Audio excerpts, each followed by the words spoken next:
ओम नमो नारायणाय।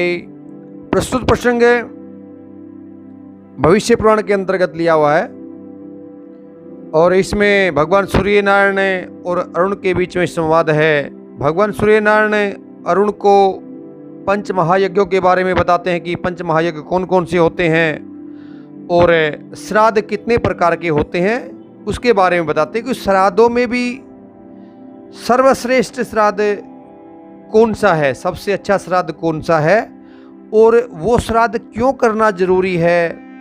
अगर वो श्राद्ध अगर मनुष्य नहीं निकालता है तो क्या बाकी देवता या बाकी पितृ हैं, बाकी श्राद्ध मान्य होंगे या नहीं होंगे, उसके बारे में वर्णन है। तो यहाँ पे भगवान सूर्यनारायण कहते हैं कि हे अरुण, द्विज मात्र को विधि पूर्वक पंच महायज्ञ करने चाहिए। पंच महायज्ञ बताएं कि एक भूत यज्ञ है, दूसरा पितृयज्ञ है, तीसरा ब्रह्म यज्ञ है, चौथा देव यज्ञ और पांचवा मनुष्य यज्ञ।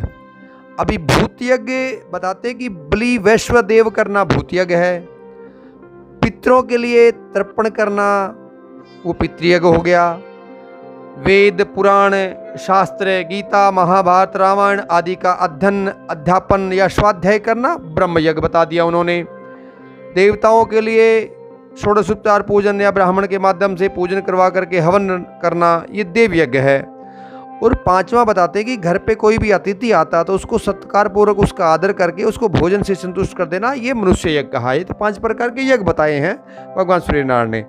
अभी आगे बोलते हैं कि श्राद्ध हैं, वो श्राद्धों के 12 प्रकार होते हैं। देखिए श्राद्ध क्यों निकालते हैं, मनुष्य की मृत्यु के बाद होता है श्राद्ध और इसमें पूरा वर्णन है कि कब कैसे करना चाहिए, लेकिन उसमें तो पूरा डिटेल में नहीं जा रहा मैं भी। तो यहाँ पे एक छोटा सा वर्णन ही दे रहे हैं कि श्राद्ध हैं वो 12 प्रकार के होते हैं।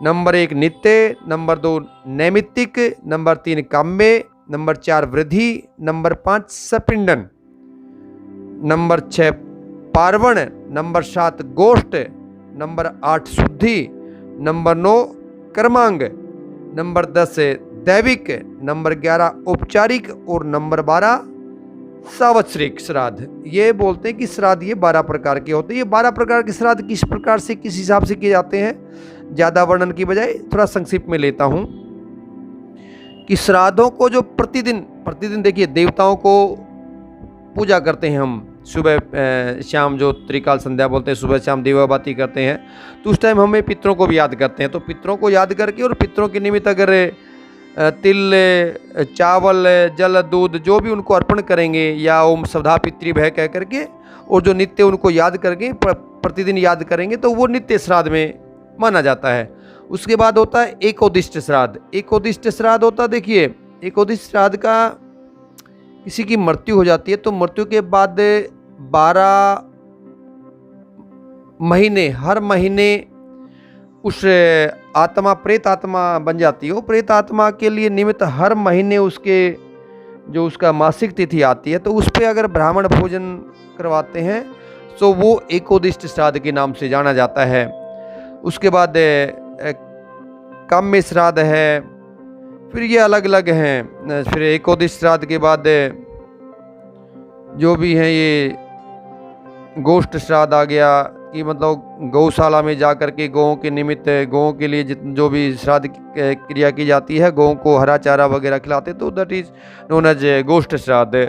उसके बाद पितरों की तृप्ति के लिए, सुख शांति समृद्धि के लिए जो ब्राह्मणों के माध्यम से ब्राह्मणों को भोजन कराना, उनको तर्पण कराना, तो उनके निमित्त पितरों के निमित्त तो शुद्धार्थ श्राद्ध है। फिर गर्भाधान संस्कार पुंसवन संस्कार के टाइम पे भी वो कर्मांग श्राद्ध है। तो इस प्रकार से श्राद्ध के अलग अलग प्रकार बताए हैं। कि सबसे बहुत इम्पोर्टेंट बात यह है कि सभी श्राद्धों में सांवत्सरिक श्राद्ध सबसे श्रेष्ठ है। अभी सांवत्सरिक श्राद्ध कौन सा होता है, वो होता कि इसे मृत व्यक्ति की तिथि पर करना चाहिए, मतलब साल में एक बार जो हम करते हैं, जैसे अपना महालय श्राद्ध के टाइम पे उनके निमित्त हम भोजन कराते हैं ब्राह्मण को, तो वो महालय श्राद्ध के बजाय बोलते हैं कि एक उसकी जो मृत व्यक्ति की तिथि होती है तो उसके टाइम पे जो ब्राह्मण भोजन या उसका श्राद्ध निकालेंगे वो सांवत्सरिक श्राद्ध है।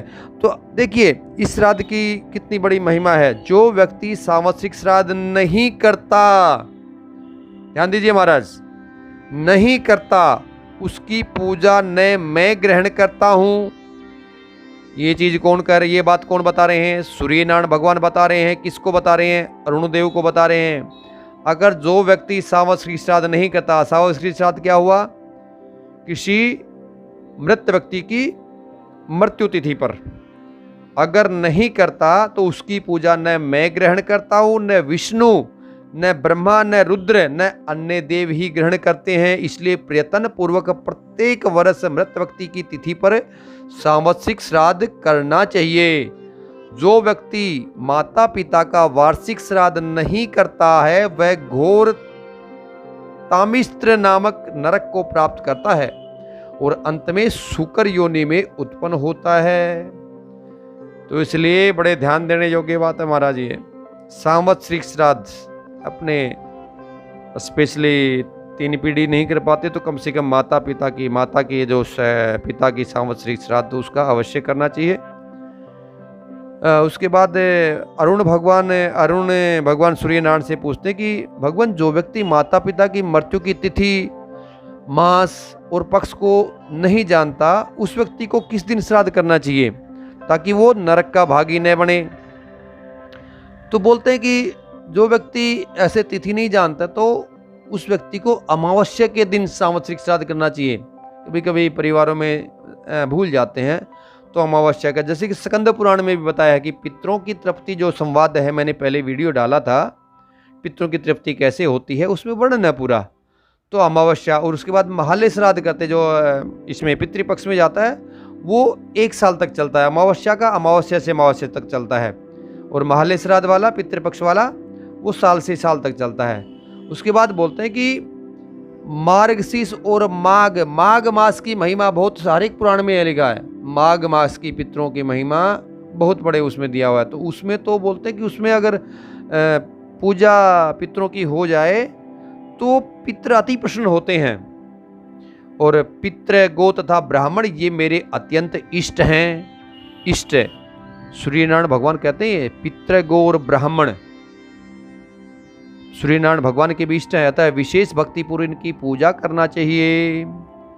तो इस प्रकार देखिए श्राद्धों के अलग अलग प्रकार हैं, 12 प्रकार बताए हैं और 5 महायज्ञ बताए हैं। ये 5 महायज्ञ और स्पेशली सांवत्सरिक श्राद्ध को तो देखिए जिस घरों में ये अगर सांवत्सरिक श्राद्ध नहीं होता है तो उसमें थोड़ी सी बहुत कहीं न कहीं समस्याएं पैदा होती है, पितृदोष वगैरह की समस्याएं।